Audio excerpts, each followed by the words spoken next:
ఆయన మన తట్టు తిరగాలంటే మనం ఎన్నో విధాలుగా ప్రయాసపడాలి. వాటిలో మొట్టమొదటిది విధేయత. పూజ ఆరంభంలో చెప్పాను, దేవుని వాక్యానికి లోబడటం, ఆ వాక్యానికి విధేయత చూపటం. అదే చేసింది, అదే బోధించారు. ఈరోజు మొదటి పట్టణంలో మనం ఆలకించాం, మీకా ప్రవక్త అదే బోధించాడు.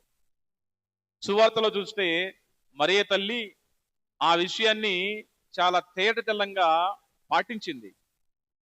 స్పష్టంగా ఆమె మాటల ద్వారా కాదు, తన చేతుల ద్వారా ఈరోజు సువార్తలు, ఇప్పుడే ఆలకించిన సువార్తలో ఆమె అమలు పరిచింది. ఇక రెండో పట్టణంలో చూస్తే, ఇదిగో నేను ఇక్కడికి వచ్చింది నీ చిత్తాన్ని నెరవేర్చడానికి అని హెబ్రీ పత్రికలో పౌలు గారు తెలియజేస్తా ఉన్నారు. క్రీస్తునందు మిక్కిలి పిల్లకు సహోదరి సహోదరులారా, ఆది కాండంలో 2-3 అధ్యాయాల్లో మనం చూస్తాం ఆదాము ఏవలు. ఆదాముకి ఒక చిన్న గాయం కలిగింది. ఆదాముకి ఒక చిన్న గాయం, ప్రక్కటెముక నుంచి గాయం చేసి ఆ ఎముకను తీసి ఆ ఎముకతో తన తోటి సాటి అనేటువంటి ఏవను చేశాడు, సౌందర్యవతిని చేశాడు. ఒక చిన్న గాయం వల్ల, ఒక చిన్న నొప్పి వలన తాను పొందాడు ఒక వధువుని. మరి యేసుక్రీస్తు ప్రభుకి ఎన్ని గాయాలయ్యాయి? యేసుక్రీస్తు ప్రభుకి ఎన్ని గాయాలు అయ్యాయి తెలీదా? లేకపోతే నా మీద కోపమా? చెప్పదలుచుకోలేదా? ఫాదర్ గారి మీద అలిగాను అనుకుంటున్నారా? నేను చెప్పనంటున్నారా? ఎన్ని గాయాలు? పంచగాయాలు. ఇక్కడ ఆదాముకి ఒక గాయం అయితే మంచి సౌందర్యవతిని దేవుడు ఇచ్చాడు. కానీ యేసుక్రీస్తు ప్రభుకి పంచగాయాలు. ఆయనకు కూడా వధువుని ఇచ్చాడు తండ్రి. ఎవరా వధువు? Yes, very good. వధువు సంఘం.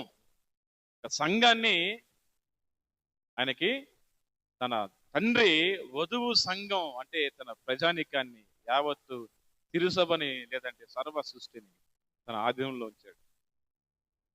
క్రీస్తునందు మిక్కిలి పిల్లకు సహోదరి సహోదరులారా, మరి అక్కడ ఏవ సౌందర్యవతి అట. మరి మన యేసుక్రీస్తు ప్రభుల వారు ఆయన బలము గురించి, ఆయన శక్తి గురించి, ఆయన మహిమ గురించి తెలుసుకోవాలంటే ఒక గ్రంథం ఖచ్చితంగా చదవాలంట.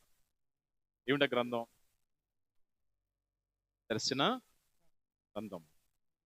దర్శన గ్రంథం ఖచ్చితంగా చదివి తీరవలసిందే. ఆయన ఎంత బలాఢ్యుడో తెలుసుకోవాలంటే దర్శన గ్రంథం చదవాలి. ఆయన ఎంత సౌందర్యవంతుడో తెలుసుకోవాలంటే, ఆయన అందం గురించి తెలుసుకోవాలంటే ఏం చదవాలి? పరమగీతం చదవాలి.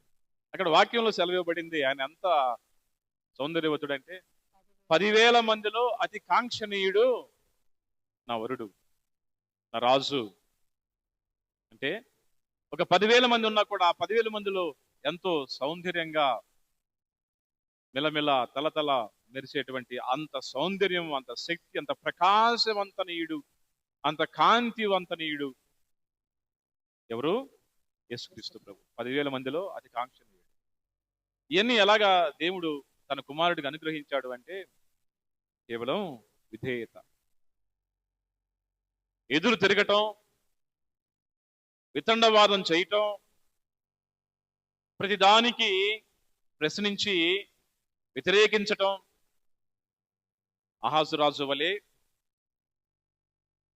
మనం ఉండకూడదు. మరి యెషయా గ్రంథంలో 7వ అధ్యాయంలో ఎవరి అహాజురాజు అంటే దేవుడు ఎన్నుకున్నాడు తన ప్రజలను పరిపాలిస్తూ ఉన్నాడు. సిరియా ప్రజలు, సిరియా రాజు దాడి చేయడానికి వార్త పంపాడు. ప్రజలు భయం చేత వణికిపోతున్నారు, ఎందుకంటే వారి దాటికి ఎవరు తట్టుకోలేరు. వారిని ఎదుర్కొనే అంత శక్తి సామర్థ్యాలు వీళ్ళ దగ్గర లేవు. ఈరోజు Israel technology, iron dome technology ఎవరి దగ్గర లేదు ప్రపంచంలో. ఐరన్ డోమ్ టెక్నాలజీ వాళ్ళ దగ్గరే ఉంది.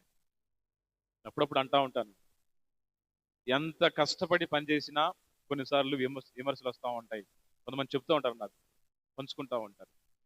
నేను వారికి సలహాలు ఇచ్చి, వారిని ధైర్యపరిచి, వారికి ఒక మాట చెప్తాను. Look at the country of Israel. ఆ దేశానికి ఐరన్ డోమ్ లాంటి టెక్నాలజీ ఉంది. నీ మైండ్ లో కూడా నీ మీద గుప్పించే విమర్శలను ఎదుర్కోవటానికి అలాంటి టెక్నాలజీ నీ మైండ్ లో పెట్టుకో. అంటే ఆలోచన శక్తిని, విల్ పవర్, ఆత్మబల సంపూర్ణుడిగా నువ్వు ఉండాలని చెప్తా ఉంటాను.